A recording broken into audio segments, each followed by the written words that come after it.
O Senhor esteja convosco. Ele está no meio de nós. Proclamação do Evangelho de Jesus Cristo segundo Lucas. Glória a vós, Senhor. Muitas pessoas já tentaram escrever a história dos acontecimentos que se realizaram entre nós, como nos foram transmitidos por aqueles que desde o princípio foram testemunhas oculares e ministros da palavra. Assim sendo, após fazer um estudo cuidadoso de tudo o que aconteceu desde o princípio, também eu decidi escrever de modo ordenado para ti, excelentíssimo Teófilo. Deste modo poderás verificar a solidez dos ensinamentos que recebeste. Naquele tempo, Jesus voltou para a Galileia com a força do Espírito e sua fama espalhou-se por toda a redondeza. Ele ensinava nas sinagogas e todos o elogiavam. E veio à cidade de Nazaré, onde se tinha criado. Conforme seu costume, entrou na sinagoga no sábado e levantou-se para fazer a leitura. Deram-lhe o livro do profeta Isaías. Abrindo o livro, Jesus achou a passagem em que está escrito: O Espírito do Senhor está sobre mim, porque Ele me consagrou com a unção para anunciar a boa nova aos pobres. Enviou-me para proclamar a libertação aos cativos e aos cegos a recuperação da vista, para libertar os oprimidos e para proclamar um ano da graça do Senhor. Depois fechou o livro, entregou-o ao ajudante e sentou-se. Todos os que estavam na sinagoga tinham os olhos fixos nele. Então começou a dizer-lhes: Hoje se cumpriu esta passagem da Escritura que acabastes de ouvir. Palavra da salvação. Glória a vós, Senhor.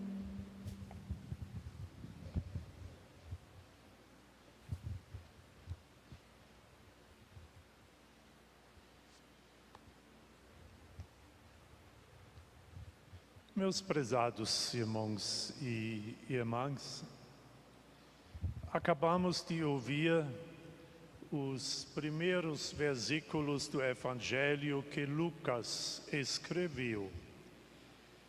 E esses trechos dão resposta à pergunta: como nasceram os Evangelhos? Como surgiu o Novo Testamento? Será que os relatórios sobre a vida de Jesus são fidedignos? Aqui se trata da questão fundamental da nossa fé cristã. Vamos ouvir de novo as primeiras frases decisivas do Evangelho. Lá nos foi dito: muitas pessoas já tentaram escrever a história dos acontecimentos que se realizaram entre nós, como nos foram transmitidos por aqueles que, desde o princípio, foram testemunhas oculares e ministros da palavra. Assim sendo, após fazer um estudo cuidadoso de tudo o que aconteceu desde o princípio, também eu decidi escrever de modo ordenado para ti, excelentíssimo Teófilo. Deste modo, poderás verificar a solidez dos ensinamentos que recebeste.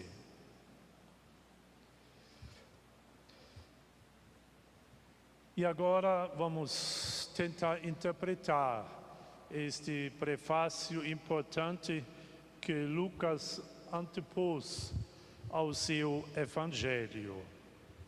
Qual é o motivo que levou Lucas, um médico com uma boa formação grega, amigo do apóstolo Paulo, a escrever um relatório sobre a vida de Jesus de Nazaré? E Lucas, então, ele escreve uns 40 anos depois da morte de Jesus. E ele diz: muitos antes de mim já tentaram escrever a história dos acontecimentos que se realizaram entre nós, quer dizer, na terra de Israel. E quer dizer, então, Lucas não é o primeiro a assentar o que as testemunhas oculares que acompanharam Jesus durante a sua vida pública, que assistiram aos milagres, às pregações e que, em parte, também a paixão, morte e ressurreição. Então, Lucas não é o primeiro a escrever alguma coisa sobre a vida e obra de Jesus. E ele encontra, procurando então compor um relatório sobre a pessoa e a vida de Jesus, ele dispõe também de textos que já foram escritos por outras pessoas. E um destes livros sobre as palavras e obras deste Jesus, nós também conhecemos. É o Evangelho de São Marcos. Marcos era discípulo de São Pedro.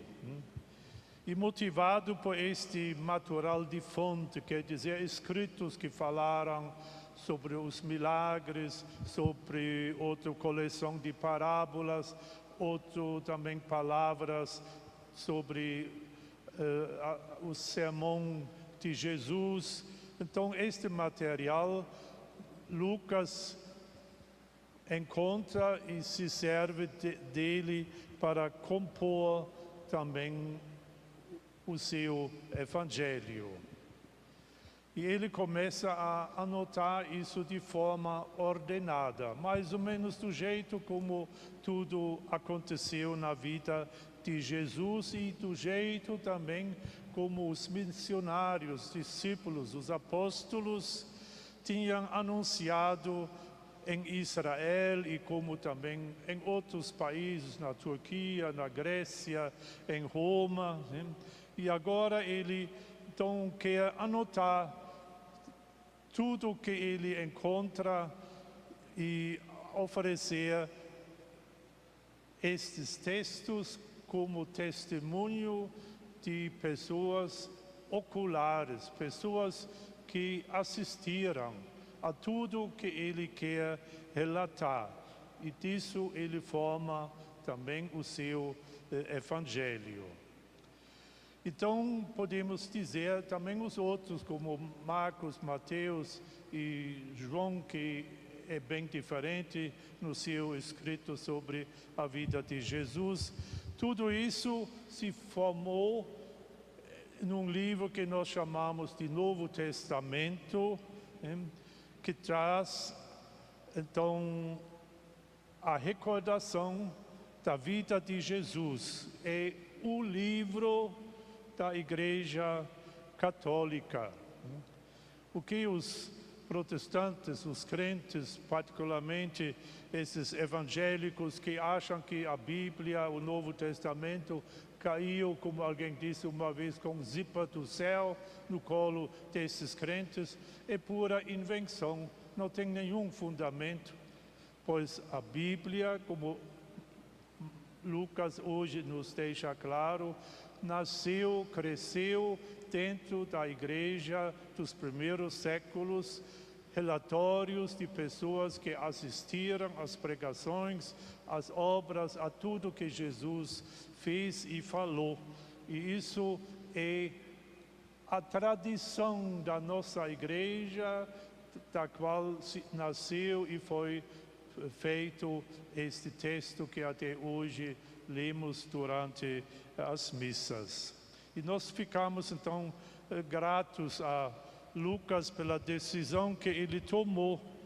E agora, neste ano, vamos ouvir nos evangelhos, preferencialmente, textos tirados deste evangelho de Lucas. Então, qual é agora o conteúdo destes diversos relatórios que estão à disposição de Lucas? Se diz que eram muitos textos, e Lucas consta e deixa claro desde o princípio que relataram a história dos acontecimentos que se concretizaram e realizaram entre nós, quer dizer, entre os seguidores, os discípulos e apóstolos de Jesus Cristo. Não se trata, por conseguinte, de historinhas, que existem também evangelhos apócrifos, quer dizer, livros piedosos, mas que não têm base, em grande parte, naquilo que realmente aconteceu. Mas era como um romancista que ele escreve a partir de sua imaginação. Então não se trata de histórias vagas ou de lendas piedosas, mas de coisas que realmente aconteceram, de fatos que eram importantes para aqueles que as experimentaram e que as fixaram por escrito. Esses escritores não facilitaram o seu trabalho, eles respeitaram e observaram a tradição das primeiras testemunhas oculares. O que eles nos relatam está sendo confirmado por aqueles que nos acompanharam durante todo o tempo em que o Senhor Jesus viveu no meio de nós, a começar a partir do batismo de João até o dia em que Jesus foi elevado do meio de nós. Assim começa também o livro dos Atos dos Apóstolos, que também foi escrito por Lucas. E Lucas consta desde o princípio, o mesmo que também para Pedro e para João, como ele escreve na sua primeira carta, era uma preocupação decisiva dos escritores, os apóstolos que formaram e formularam o Novo Testamento. Eles afirmam, dizem, nós não seguimos fábulas, não. Fábulas talvez bem inventadas, como também existiam, né?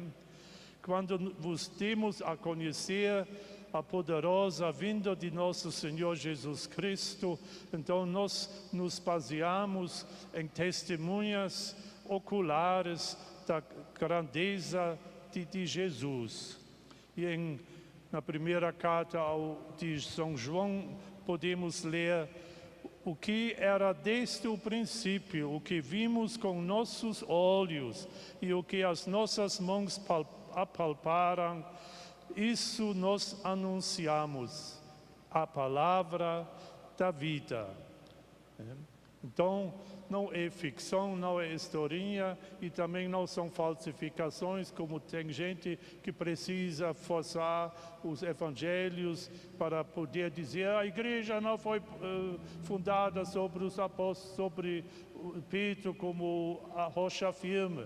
então começam já a modificar para poder basear as suas doutrinas falsas ou fictícias até em termos que não são revelação e não são texto do nosso Novo Testamento. Também Lucas observa cuidadosamente a tradição das primeiras testemunhas oculares. Ele vai atrás das coisas, dos acontecimentos que os missionários, os anunciadores comunicaram nas suas visitas e viagens apostólicas aos seus ouvintes. E aí também sabemos que Lucas também se informou junto a Maria para poder descobrir como começou tudo isso, que nós estamos acreditando que é a obra de Deus, desde o nascimento até a ascensão do Senhor aos céus. E Maria falou a Lucas muitas coisas, certamente, que ele, sendo o único que nos comunica esses pormenores no seu evangelho da anunciação pelo anjo do nascimento de Jesus e assim por diante. Então ele se informa junto àqueles que estavam presentes quando isso aconteceu e que não estão fabulando, como hoje pessoas depois de quase 2000 anos nos querem fazer crer que foi assim como eles imaginam. E a gente ainda acredita assim, nessas falsificações também, que tem como se Jesus tivesse instalado o seu reino onde todos vão ficar com uma felicidade enorme, vão possuir muitos bens, não vão ter problemas e vão ser influentes e assim por diante. Não é a mensagem que Jesus nos traz. Ele vai, como Lucas também deixa claro e que ouvimos hoje no Evangelho, que ele veio não para anunciar uma boa conta bancária, não. Ele veio ao mundo para nos transmitir realmente o projeto do reino de Deus, e esse reino de Deus visa justamente para Jesus anunciar a todo mundo que esse reino de Deus é também para pobres, né, que têm o direito de ouvir a boa nova da salvação. Esta boa nova se dirige também aos cativos, quer dizer, às pessoas que entraram em conflito com as leis daquela época, também os aflitos, né, todos eles têm direito a uma vida boa.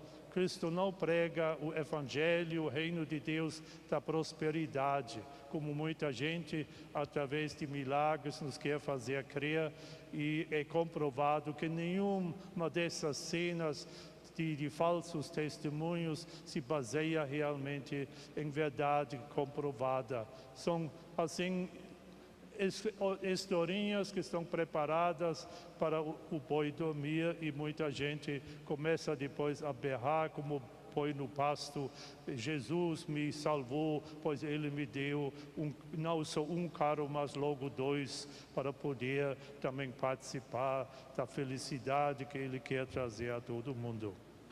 O que Lucas quer conseguir com estas anotações é que ele quer convencer os cristãos de todos os tempos da seriedade da doutrina na qual foram instruídos.